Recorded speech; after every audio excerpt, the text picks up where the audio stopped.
Wooden led UCLA to the NCAA title in 1964, and that started a string of 10 championships in 12 years. Texas Western beat him in '66. Can you name the only other team to tread on Wooden's turf? Who done it? Rolaids knows. On this assembly line, the crew gets heartburn. And when they do, they can't stop. No wonder millions take Rolaids. Rolaids antacid medicine consumes 100% of the acid required to give millions 100% relief. With Rolaids, you can keep going. Now there's also new sodium-free Rolaids. Sodium-free and rich in calcium, a new source of calcium for women. New sodium-free Rolaids or regular Rolaids for 100% relief. In 1974, the title went to David Thompson and NC State. Well, we're back. Remember the nose tackle that we were talking about who has come up to our booth? He was last year's Prep Bowl MVP, Mike Zopko from De La Salle High School. Michael, how you doing? Are you enjoying the game? Enjoying it a lot. Exciting game, back and forth. I like it. Do you miss it? Do you wish you were on the field? Yeah. I wish I could go out there right now. I know. You see, every time O'Hara starts scrambling, you have fire in your eyes. Yeah. I want to get him. What are you doing now? I'm up at Beloit College right now, playing nose tackle up there, trying to move my way into the starting position. I'll probably be starting next year, but... Well, there's no way they can hold you down after what we saw here last year. Thanks for stopping by. Thank you. Hey, Mike Zopko. How big are you now, Mike? 5'7" now. 5'7" and what? My boots, 5'8". 5'8" and what, about 140 pounds, 150? 170. 170, beefed it up. Boy, he's playing nose tackle in college. He's big enough to kick our butts, Tim. Well, I don't doubt that for a minute. I will never forget his performance last year, one of the great courageous performances that I've seen in a high school game. And we're seeing some of the similar kind of performing down on the field right now. As Mike Danko looks over the middle and he finds Chris Calloway. Nice tackle there by Chris Spade, who has been very impressive in the Lane Tech secondary. Calloway looks to be, Mike, just a hair short of that first down. We have 1:27 and counting left in the half, and he is short of the first down. So here goes Mount Carmel in the hurry-up offense. They've got to get it cranked up. They trail 14-7, and now 1:15 left in the half. Danko looking to throw. Can't find his primary receiver. Gets the secondary one, and it's Calloway, who does have the first down. Spade and Faulkner both combined to bring him down. Initially, Mike Danko was looking for Melvin Johnson, number 1, who was split out wide to the right. Johnson was covered, so he went backside and picked up his secondary receiver.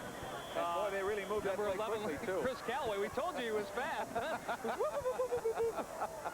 All right, here's Danko looking again. About a minute left. Over the middle, and a nice play by Bill Garrett, number 84, dropping back into the zone.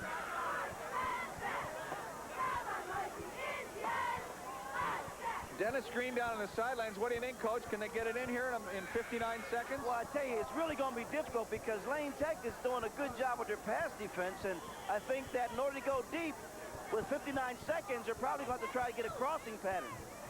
That's what they were looking to. And remember, Tim, Mount Carmel has already expended 2 of their timeouts. That's right.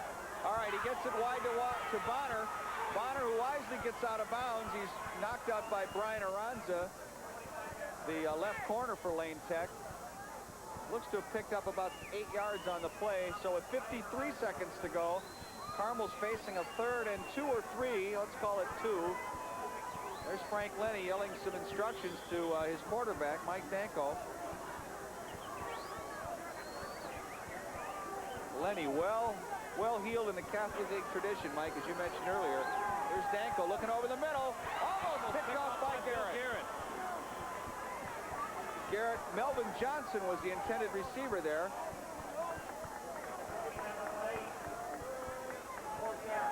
Billy Garrett led Lane Tech in tackles last season with 90, this past year rather, with 91. And what makes him an outstanding college prospect is the way he is able to drop back into pass cover. It's usually the weakest part of an inside linebacker's game when he gets into college.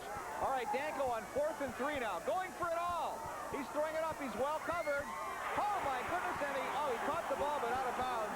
Nate Turner made a sensational catch. But he was out of bounds, and it's not going to count. Well, with 42 seconds left on the clock, it was time for the Hail Mary, and You know, O'Hara was in on that play, Mike. If you recall the Bogan game, which Lane Tech won in a dramatic fashion, O'Hara was brought in the last minute on defense and made an interception to preserve that victory. And they bring less in on the nickel situation, or 5 defensive backs, and now Lane Tech has taken over, and Lane Tech really, with the ball in Mount Carmel territory at the 46-yard line, they have a chance to add a couple more points on the board, although they don't have a field goal kicker per se. It looks like they're just going to sit on it, Mike. They have the prevent offense in there. O'Hara kneeling down, and I suppose Bronswck's going to have to kick the ball away as we start the second half, but he's very pleased with that 14-7 lead and doesn't want to take any chances, I guess. Well, we've seen some outstanding performances so far this afternoon, Tim. We did last year, and every year we're out here. Remember George Streeter from Julian last year, who really stamped himself as a big-time college prospect with the way he played. Wound up getting a scholarship at Notre Dame.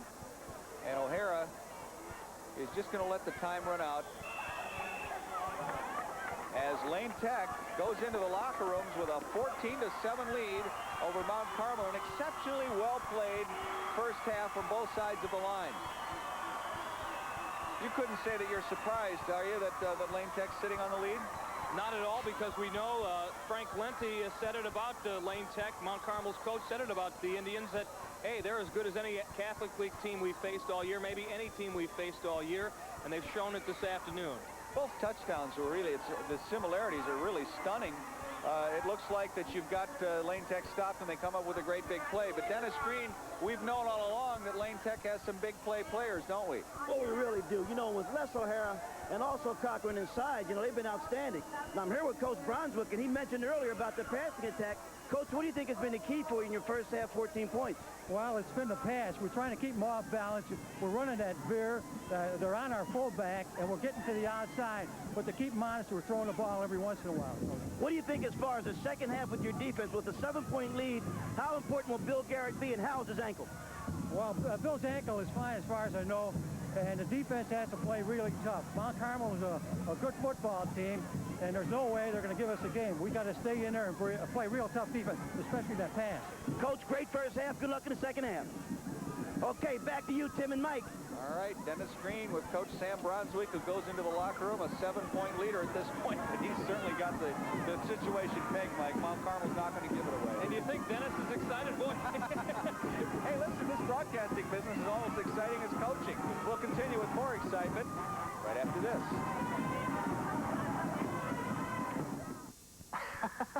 So you're the soft touch. That's me. Whoa! Whoa. Excusez-moi. Who are you? Banner's the name. That's my name. Banner paper towels. Something new. New and tough on spill. Oh, yeah? Look at how much more I soak up than other towels, costing the same. Hey, you're tough to beat. We're both tough to beat. We're the Banner Boys. Banner toilet tissue. And now paper towels. It's tough to beat the Banner Boys. Yeah. Today's investor has plenty of choices. Money market funds, CDs, bonds. But interest rates change, and what goes up often comes down. Fortunately, there's AJOB, a secure investment alternative that pays 13% interest for as long as you own it. That's 13% locked in, and you receive it by check in the mail every month. So if you're tired of the ups and downs of investing, call AJOB and start earning 13% today.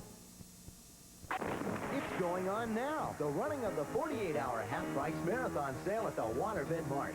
$300 water beds are half price. $400 water beds are half price. And look, this entire kids' water bedroom set is half price too. Plus, the finance deal you've been waiting for. No down, no interest, and not a penny to pay till March of '86. The 48-hour half-price marathon sale ends Sunday night, only at the Waterbed Mart. Oh, check the white pages of your phone book for the Waterbed Mart nearest you.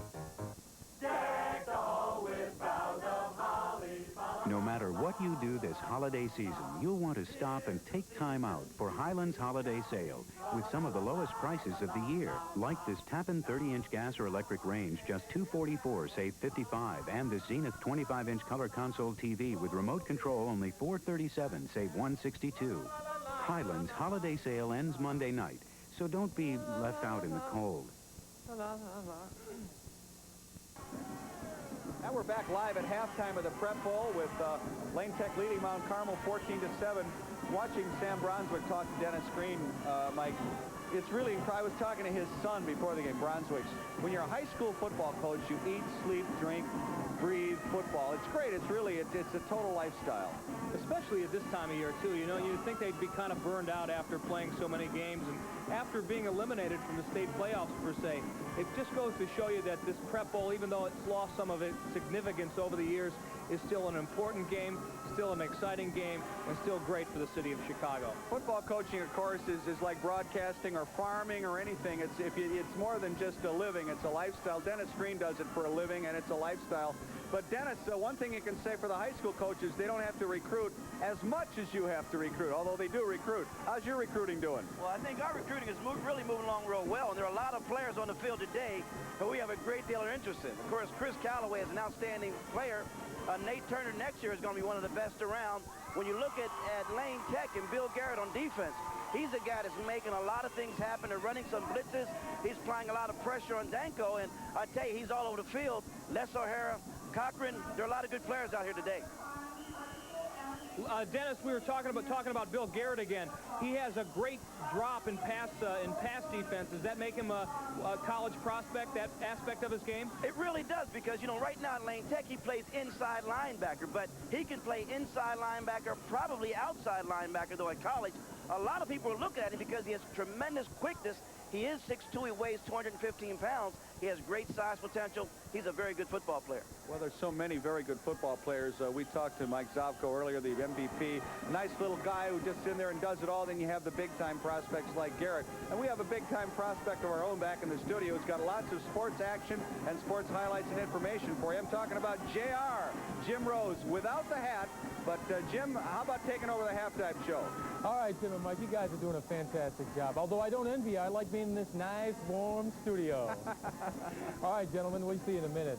Welcome to the halftime report here on Channel 7. Tim, Mike, and Dennis will return with highlights of the first half of today's Prep Bowl. What a game, Lane Tech and Mount Carmel. But let's take care of getting you up to date on what's happened in sports since Tim last reported to you 10 o'clock last night. On the West Coast, the Portland Trail Blazers just plain blazed our Chicago Bulls in a loss that Coach Stan Albeck labeled, quote, a complete abortion. Pretty rough words. Quentin Bailey was felled by the flu, and it seems the team went in the toilet after that. The Bulls 107, Portland 122. Let's take a look at the highlights. It was not a good trip for Stan Albeck. Kenny Carr with a tip jam here. Portland leads 10-7. And then Jim Paxton, the brother of the Bulls, John Paxton, goes in for a nice layup. 22 points for him last night. Now, Orlando Woolridge for the Bulls doesn't have an easy time with this ball, but he ends up with the layup here, coming off the ground, and Big O off the glass. Now, watch George Gervin come up next. He was the high man for the Bulls with 21 points. But Portland has a 21-point first quarter lead. First quarter. The Bulls never caught up. Kiki Vandeweghe will get the dunk on the other end here after Sid Green loses it. Vandeweghe had 23 to lead everybody. Now watch the next one. Big Michael Thompson, the Bahamian, shoots the ball, and Jawan Oldham goes down. And then Sid Green goes down, pushed by Kenny Carr. And then Carr steps on Green. He throws Orlando Woolridge to the ground. He was ejected from the game, and Woolridge was later ejected from this contest. And the brouhaha as Jack McKinney tries to break everything up there. The Bulls are 7-2, but a loss last night in Portland. Meanwhile, at Boston Garden last night, Patrick Ewing, who grew up in the Boston area, stumbled before the big crowd as the Knickerbockers visited the Celtics.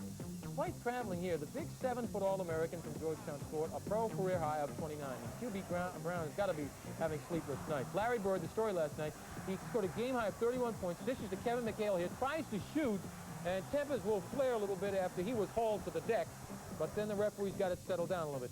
Knicks kept on hustling. Look at Rory Sparrow. Goes after the basketball and ends up right in the camera's lens. Boom. The Celtics lead the Atlantic Division, a record of 14-2, 5 games better than the New Jersey Nets, who are in second place. At Detroit, the Chicken was strutting his stuff as the Pistons took on the Bucks. Kelly Tripucka will lose the ball, and after a wild scramble, Milwaukee will come up with it on a fast break. Ricky Pierce will get the layup at the other end, and the Pistons come back to win the game 111-102. They now trail the Bucks by a game in the Central Division. And in Dallas, ex-Fighting Illini player Derek Harper is looking good and playing good. Harper on a fast break here with a pass from Brad Davis. He will go behind the back to Jay Vincent. Off the glass, it's good. And then Harper with a nice move for the layup of his own coming up And the Mavericks go on easily to beat the Sacramento Kings, 133-111. Dallas improves to 8-7 on the year. Kings are 5-11. Other scores, New Jersey over Atlanta. It was the Clippers losing to San Antonio last night. And in other games, it was Phoenix losing to Houston. Denver